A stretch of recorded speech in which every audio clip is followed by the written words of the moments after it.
ఈ వీడియో నిన్న షూట్ చేసిన వీడియో.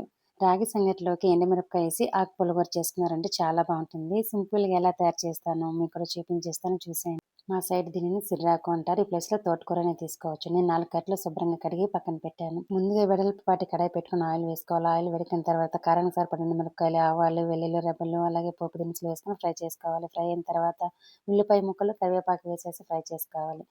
ఉల్లిపాయ ముక్కలు కూడా ఫ్రై అయిన తర్వాత అందులోకి కడిగి పెట్టిన సిర్రాకు కొద్ది కొద్దిగా వేసుకుంటూ మిక్స్ చేయాలి. ఎందుకంటే క్వాంటిటీ ఎక్కువ ఉంటుంది కాబట్టి ఒకేసారి కడాయి పట్టదు. కొంచెం కొంచెం వేసుకుంటూ మగ్గించుకోవాలి. అలా మగ్గిన వెంటనే సరిపడా నీళ్ళు వేసుకోవాలి. ఆ కూరలో నీళ్ళు అనేది ఎక్కువ పట్టవు. నేను ఇక్కడ 2 గ్లాసులు వేసాను. అలాగే పులుపుకి సరిపడా చింతపండు, ఒక 4-5 వరకు మీడియం సైజ్ టమోటాలు, పసుపు, ఉప్పు కూడా వేసి బాగా మిక్స్ చేసి మూత పెట్టి ఉడికించుకోవాలి. ఈ విధంగా అన్నీ ఉడికిన తర్వాత అందులో నీళ్ళుంటే సపరేట్ చేయండి. లేకుంటే అలా అయినా ఎనిపేసేయండి. నేనైతే ఇక్కడ కొన్ని నీళ్ళుంటే సపరేట్ చేసి ఎనిపేసాను.